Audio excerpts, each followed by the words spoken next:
എല്ലാവർക്കും നമസ്കാരം. 2021 നമ്മുടെ ആദ്യത്തെ വീഡിയോ ആണ്. അപ്പോൾ എല്ലാവർക്കും സന്തോഷവും സമാധാനവും ആരോഗ്യവും നിറഞ്ഞൊരു പുതുവത്സരം ആശംസിക്കുന്നു. നമ്മൾ ഇന്നൊരു 4 മണി പലഹാരമാണ് തയ്യാറാക്കുന്നത്. നല്ല ടേസ്റ്റി ആയിട്ടുള്ളൊരു മധുരമുള്ളൊരു കുഴിയപ്പം. എന്നാൽ സാധാരണ നമ്മൾ ചെയ്യുന്ന കുഴിയപ്പം പോലെയല്ല ഇത്. കുറച്ച് വ്യത്യാസങ്ങളുള്ള കുഴിയപ്പമാണ്. കാണാൻ കുറച്ചൊക്കെ കണ്ണൂരപ്പം പോലെ ഉണ്ടെങ്കിലും അതുമല്ല നമ്മുടെ റെസിപ്പി. ഇതിൻ്റെ വേറൊരു പ്രത്യേകത, ഇത് നമുക്ക് 2-3 ദിവസമൊക്കെ സൂക്ഷിച്ച് വെക്കാവുന്ന ഒരു പലഹാരമാണ്. അപ്പോൾ നമുക്ക് വേഗം വീഡിയോയിലേക്ക് കടക്കാം. നമുക്കൊരു ബൗളിലേക്ക് 1/2 കപ്പ് റവ ഇട്ട് കൊടുക്കാം. അപ്പം ഞാൻ മിക്സിയിൽ ഇട്ടിട്ട് ആ തരിതരിപ്പ് മാറാൻ വേണ്ടിയിട്ട് ചെറുതായിട്ടൊന്ന് പൊടിച്ചെടുത്തിട്ടുണ്ട്. അങ്ങനെ ചെയ്യണമെന്ന് നിർബന്ധമൊന്നുമില്ല. ഈ റവയിലേക്ക് നമ്മൾ 1/2 കപ്പ് അരിപ്പൊടി കൂടി ചേർത്ത് കൊടുക്കുന്നുണ്ട്. ഇടിയപ്പത്തിനൊക്കെ ഉപയോഗിക്കുന്ന നല്ല ഫൈനായിട്ടുള്ള അരിപ്പൊടി. പിന്നെ നമ്മൾ ചേർക്കുന്നത് 1/2 കപ്പ് മൈദയാണ്. ഇതിലേക്ക് നമ്മൾ ഒരല്പം ഉപ്പും ആവശ്യത്തിനുള്ള പഞ്ചസാര കൂടി ചേർത്ത് കൊടുക്കണം. അപ്പം ഞാനിവിടെ ഒരു 1/4 കപ്പ് പഞ്ചസാര ഇതിലേക്ക് ചേർത്ത് കൊടുത്തിട്ടുണ്ട്. ആ മധുരം എനിക്ക് കണക്കായിരുന്നു. ഇനി നല്ല മധുരം വേണ്ടവരാണെങ്കിൽ കുറച്ചുകൂടെ പഞ്ചസാര ചേർത്ത് കൊടുക്കാം. ഇതിലേക്ക് നമ്മൾ 1/2 കപ്പ് പശുവിൻ പാലും കൂടി ചേർത്ത് കൊടുത്തിട്ട് ഒന്ന് മിക്സ് ചെയ്ത് കൊടുക്കുവാണ്. അപ്പോൾ ഈ അളവുകളൊക്കെ ഓർത്തിരിക്കാനായിട്ട് എളുപ്പമാണ്. കൂടുതലും 1/2 കപ്പ്, അതായത് ഒരേ അളവിൽ തന്നെയാണ് പോകുന്നത്. ഇനി നമുക്കിതൊരു ഇഡ്ഡലി മാവ് പരുവത്തിലാണ് വേണ്ടുന്നത്. അപ്പോൾ അതിന് വേണ്ടിയിട്ട് ആവശ്യത്തിനുള്ള വെള്ളം കൂടെ ഒഴിച്ചിട്ട് കട്ടയൊന്നുമില്ലാതെ നന്നായിട്ടൊന്ന് യോജിപ്പിച്ചെടുക്കുക. ഇനി ഇത് നമ്മൾ 1 മണിക്കൂർ ഒന്ന് മൂടി വെച്ച് മാറ്റി വയ്ക്കാം. നല്ല തണുപ്പുള്ള സ്ഥലങ്ങളൊക്കെ ആണെങ്കിൽ കുറച്ചുകൂടെ കൂടുതൽ നേരം വെക്കേണ്ടി വരും. അപ്പോൾ ഇപ്പോൾ ഏകദേശം 1 മണിക്കൂർ കഴിഞ്ഞിട്ടുണ്ട്. അപ്പം നമ്മൾ തുറന്ന് നോക്കുമ്പോൾ ആ വെള്ളമൊക്കെ കുറച്ചൊന്ന് അബ്സോർബായി കുറച്ചുകൂടെ തിക്കായിട്ട് വന്നിട്ടുണ്ട്. അപ്പോൾ ഇതിലേക്ക് നമ്മളൊരു ഏകദേശം ഒരു ടീസ്പൂണോളം നെയ്യും കൂടെ ചേർത്ത് കൊടുക്കുവാണ്. അതുപോലെ തന്നെ ഒരു ഫ്ലേവറിന് വേണ്ടിയിട്ട് ഒരു 1/2 ടീസ്പൂണോളം ഏലക്കാപ്പൊടിയും കൂടെ ചേർത്ത് കൊടുക്കുന്നുണ്ട്. ഇതും കൂടെ ചേർത്ത് ഒന്നുകൂടെ ഒന്ന് മിക്സ് ചെയ്ത് നോക്കുക.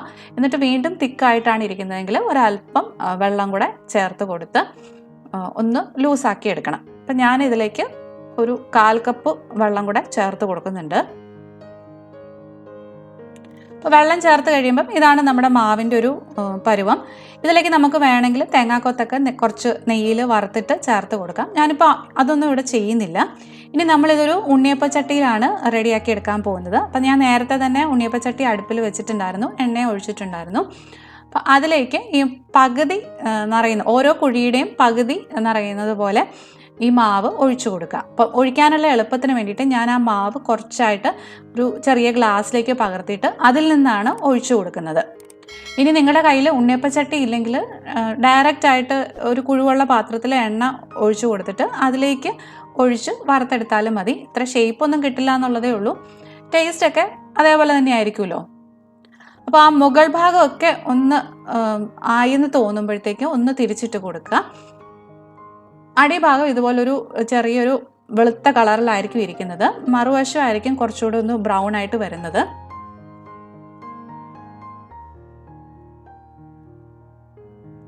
പിന്നെ തീ എപ്പോഴും ഒരു ലോ ടു മീഡിയം ഫ്ലെയിമിൽ ഇട്ടിട്ട് വേണം ഇത് ചെയ്യാൻ വേണ്ടിയിട്ട്. തീർത്തും തീ കുറച്ചിടരുത്. അപ്പോൾ ഇത് വല്ലാതെ അങ്ങ് എണ്ണ കുടിക്കും. എന്നാൽ തീ ഒരുപാട് കൂടിക്കിടക്കുകയും ചെയ്യരുത്. അപ്പം ഇതൊക്കെ ഏകദേശം ആയിട്ടുണ്ട്. കണ്ടോ, അടിവശം ആ ഒരു ബ്രൗൺ കളർ ആകുമ്പോഴത്തേക്കും നമുക്കിത് എണ്ണയിൽ നിന്ന് മാറ്റാം. നിങ്ങൾക്ക് ശ്രദ്ധിച്ചാൽ തന്നെ അറിയാം, അധികം എണ്ണയൊന്നും കുടിച്ചിട്ടില്ല. നമ്മൾ ആ ഒഴിച്ച എണ്ണ ഏകദേശം അതേപോലെ തന്നെ ഉണ്ട്. അപ്പോൾ ഇതുപോലെ തന്നെ നമുക്ക് ബാക്കിയുള്ള മാവിൽ നിന്നും കൂടി കുഴിയപ്പം തയ്യാറാക്കിയെടുക്കാം. അങ്ങനെ നമ്മുടെ കുഴിയപ്പം എല്ലാം ഇവിടെ റെഡിയായിട്ട് വന്നിട്ടുണ്ട്.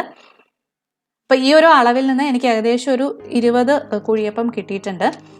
പുറമെ കുറച്ച് ക്രിസ്പി ആയിട്ടും ഉള്ളിൽ നല്ല സോഫ്റ്റ് ആയിട്ടും ഒക്കെ ഇരിക്കുന്ന നല്ല ടേസ്റ്റി ആയിട്ടുള്ളൊരു പലഹാരമാണിത്. നമ്മൾ ഉണ്ണിയപ്പമൊക്കെ കഴിക്കുന്നത് പോലെ വീണ്ടും വീണ്ടും ഇത് കഴിച്ചുകൊണ്ടേയിരിക്കും. ഉള്ളും കണ്ടോ, നന്നായിട്ട് വെന്ത് നല്ല സോഫ്റ്റ് ആയിട്ടാണ് ഇരിക്കുന്നത്. പിന്നെ ഇതിൻ്റെ ഒരു പ്രത്യേകത, നമുക്കിത് സ്റ്റോർ ചെയ്ത് വെക്കാവുന്നതാണ്. അപ്പം തണുത്ത് കഴിഞ്ഞിട്ട് ഒരു എയർ ടൈറ്റ് കണ്ടെയ്നറിൽ അടച്ചു വെച്ച് കഴിഞ്ഞാൽ 2-3 ദിവസമൊക്കെ യാതൊരു കേടും കൂടാതെ ഇരുന്നോളും. അപ്പം നേരത്തെയൊക്കെ നമുക്ക് തയ്യാറാക്കി വെക്കണമെങ്കിൽ അങ്ങനെയും ചെയ്യാവുന്നതാണ്.